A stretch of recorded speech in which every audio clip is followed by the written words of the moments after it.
வணக்கம். இப்போ இந்த வீடியோ ப்ரெசன்டேஷனில் நம்ம எம்சிஎக்ஸ் க்ரூட் ஆயில் மார்க்கெட்டில் இன்றைக்கி எப்படி ட்ரேட் பண்ணலாம் அப்படின்றத பற்றி பார்க்குறதுக்கு முன்னாடி நேற்று மார்க்கெட்டில் என்ன நடந்தது, நம்ம என்ன எதிர்பார்த்தோம் அப்படின்றத பற்றி பார்க்கலாம். நீங்கள் பார்த்துட்ருக்கிறது க்ரூட் ஆயிலோட 7 நிமிஷம் கேண்டில் ஸ்டிக் சார்ட். இந்த கேண்டில் ஸ்டிக் தான் நேற்று மார்க்கெட்டோட ப்ரைஸ் ஓப்பனிங் 3650 பக்கமாக ஓப்பன் ஆகிருக்கு க்ரூட் ஆயில் மார்க்கெட். நம்ம என்ன எதிர்பார்த்தோம்னா தொடர்ந்து மார்க்கெட் 3560 சப்போர்ட் ஆச்சு, பையங்க சாதகமாக இருக்கும்னு எதிர்பார்த்தோம். ப்ரைஸ் ஓப்பன் ஆனதுலேருந்து மார்க்கெட் பல முறை 3660 உடைச்சி மேலே போக முயற்சி செஞ்சுருக்கு. இறுதியாக பலன் கொடுக்கல. ஈவினிங் செஷன் பார்த்திங்கன்னா மார்க்கெட் முழுவதுமே சரிவு சந்திச்சு 3560 பக்கமாக வந்திருக்கு. வந்து 577 க்ளோஸ் ஆகிருக்கு. சொல்லப்போனால் கடைசி பாதி எதுவுமே நம்ம எதிர்பார்த்த மாதிரி நடக்கலை. இருந்தாலும் நம்ம ஸ்டாப் லாஸ் ட்ரிகர் பண்ணாமல் மார்க்கெட் மேலேயே நின்று இருக்குது.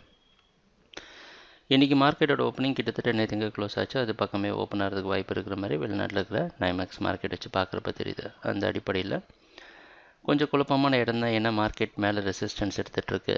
ஏற்கனவே க்ரூட் ஆயில் மார்க்கெட் ஒரு நல்ல ஏற்றத்தையும் கொடுத்துருக்கு. கொஞ்சம் கன்ஃபியூஸ்டான ஒரு ட்ரேடிங் இடம் தான். இருந்தாலும் நம்ம நேற்று என்ன ஃபாலோ பண்ணோமோ அதே ட்ரேடிங் மெத்தடையே இன்றைக்கும் ஃபாலோ பண்ணலாம். 560 வரைக்கும் பை பண்ணி 550 ஸ்டாப் லாஸ் வச்சு ட்ரேட் பண்ணலாம். ஸ்டாப் லாஸ் ட்ரிகர் பண்ணி 3550க்கு கீழே ப்ரைஸ் ட்ரேட் ஆகிற பட்சத்தில் ஒரு சில நாட்கள் வெயிட் பண்ணி மார்க்கெட்டோட டைரக்ஷன் தெளிவாக தெரிஞ்சதுக்கப்புறம் ட்ரேடிங்கை ஸ்டார்ட் பண்ணலாம்.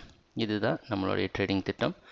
ட்ரேடிங் நடக்கிறப்போ பார்ப்போம் என்னென்ன மாற்றங்கள் வருதுன்னு. எங்கள் வீடியோ ப்ரெசன்டேஷனை தொடர்ந்து பார்த்துட்டு இருந்ததுக்கு மிக்க நன்றி, மகிழ்ச்சி, வணக்கம்.